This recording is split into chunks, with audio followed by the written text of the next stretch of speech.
This is soil. So it isn't just dirt. And so it is, because it is so precious to provide food, okay, for life, we are totally dependent upon the plants that grow on the soil. So we better take care of this stuff. Look at our world that we have formed. And look at what we have done that produces water and wind erosion.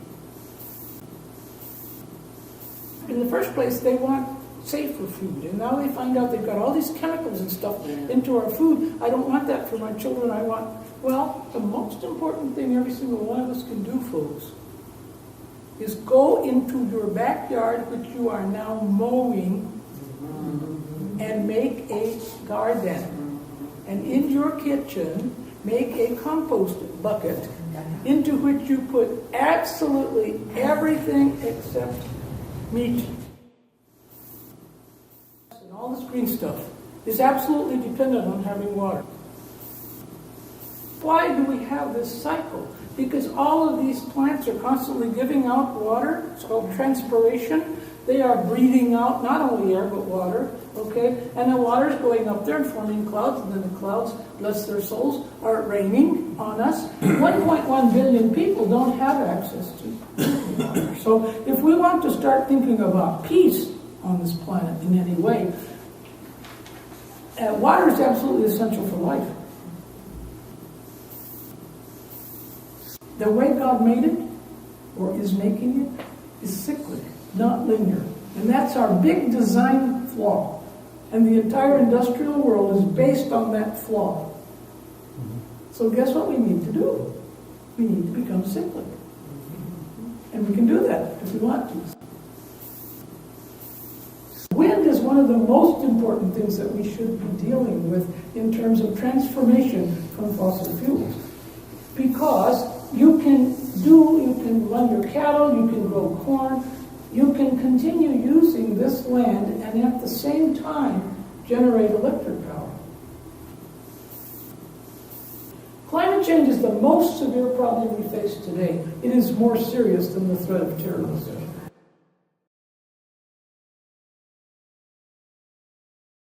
How do we really wake up to the sacredness of all that exists, to the sacredness of the entire created universe?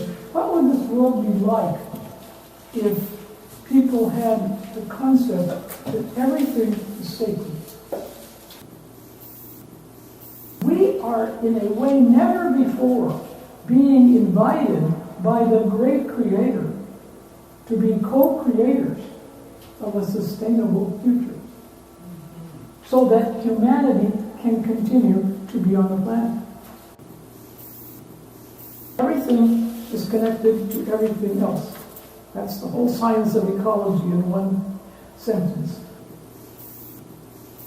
The future holds great peril and great promise. And this is the moment we stand at.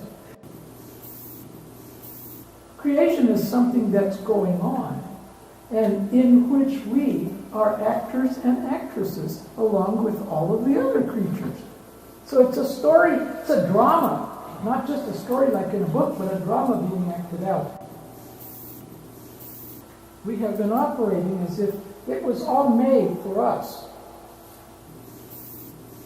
Indigenous peoples have always understood from the inside of their being that the earth does not belong to us. We belong to the earth.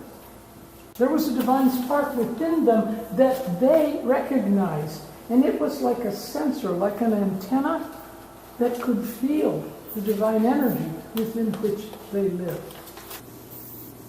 Well, I love this from Meister Eckhart. Every single creature is a book about God. Mm-hmm. Can we think that when we see just the beauty of this place? It's just gorgeous. It's stunning, but we totally take it for granted. You know, the Buddha was asked once by people, are you a saint? He said, oh no. And they said, well, are you a god? No. I'm awake.